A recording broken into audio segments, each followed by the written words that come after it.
બીજી તરફ પંચમહાલના હાલોલમાં પણ વરસાદે રમઝટ બોલાવી. ભારે ઉકળાટ બાદ મેઘરાજાએ ભારે ઝાપટા પાડ્યા.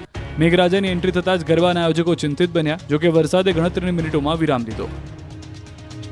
વરસાદ વચ્ચે પણ જામી ગરબાની રમઝટ. વરસાદ હોય કે પછી કોઈ પણ પરિસ્થિતિ હોય, ગરબા વાગે એટલે ગુજરાતીઓના પગ થિરકવા લાગે. ત્યારે સુરતમાં વરસાદ પણ ખેલૈયાઓને રોકી શક્યો ન હતો. પહેલા નોરતે વરસીને મેઘરાજા પણ શરમમાં મુકાયા, કારણ કે ખેલૈયાઓનો ઉત્સાહ એટલો હતો કે તેઓ ચાલુ વરસાદે પણ માતાજીના ગરબે ઘૂમ્યા. માંડવીના કરંજ ગામમાં મોડી સાંજે વરસાદ થયો. ગરબા ચાલુ હતા અને વરસાદ થતા ખેલૈયાઓએ ગરબા રમવાનું ચાલુ રાખ્યું. લોકો ભીંજાતા પણ માતાજીના ગરબે ઘૂમ્યા. રાજકોટ યાર્ડમાં મગફળીની હરાજી શરૂ. ભાવ ઓછા મળતા ખેડૂતો નિરાશ. ચાલુ વર્ષે સરકારે ટેકાના ભાવે મગફળીની ખરીદી માટે 1452 રૂપિયા જાહેર કર્યા છે, પરંતુ મગફળીનું આગોતરું વાવેતર કરનાર ખેડૂતો દ્વારા હાલ મગફળી માર્કેટિંગ યાર્ડ એટલે કે ઓપન બજારમાં વેચવામાં આવી રહી છે.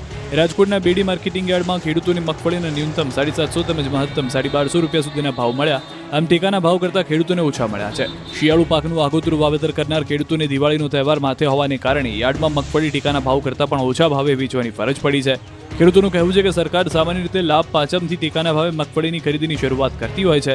તેની જગ્યાએ જો નવરાત્રિથી ટેકાના ભાવે મગફળીની ખરીદીની શરૂઆત કરવામાં આવે તો ખેડૂતોએ મગફળી ઓપન માર્કેટમાં વેચવાની જગ્યાએ સરકારને વેચી શકે છે. હાલ રાજકોટની બેડી માર્કેટિંગ યાર્ડમાં 30,000 ગુણી મગફળીની આવક થાય છે.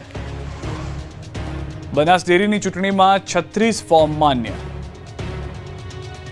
એશિયાની સૌથી મોટી ડેરીની ચૂંટણીને લઈને મોટા દિગ્ગજો મેદાને છે. 16 બેઠકો પર ગઈકાલે ફોર્મ ભરવાના અંતિમ દિવસે 6 બેઠકો બિનહરીફ થઈ હતી, જ્યારે 10 બેઠકો પર 2 થી 7 ફોર્મ ભરાયા હતા. કુલ 50 થી વધુ ફોર્મ ભરાયા હતા. ત્યારે ફોર્મ ચકાસણીના અંતે 36 ફોર્મ માન્ય રહ્યા છે.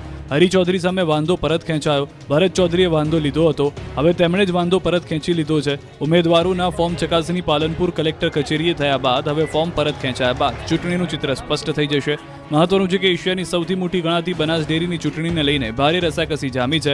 ફોર્મ ભરવાના અંતિમ દિવસે મોટા દિગ્ગજો મેદાનમાં ઉતરતા ડેરીની ચૂંટણી અત્યંત રસપ્રદ બની ગઈ છે. 16 બેઠકમાંથી 6 બેઠક બિનહરીફ થઈ છે, જેમાં રાધનપુરથી શંકરભાઈ ચૌધરી, અમીરગઢથી ભાવાભાઈ રબારી, ડીસાથી કમળાબેન મનુભાઈ દેસાઈ, થરાદથી પરબત પટેલ, સુઈગામથી મુળજીભાઈ પટેલ અને ભાભરથી અંબાબેન રણછોડ ચૌધરી બિનહરીફ થઈ ગયા છે.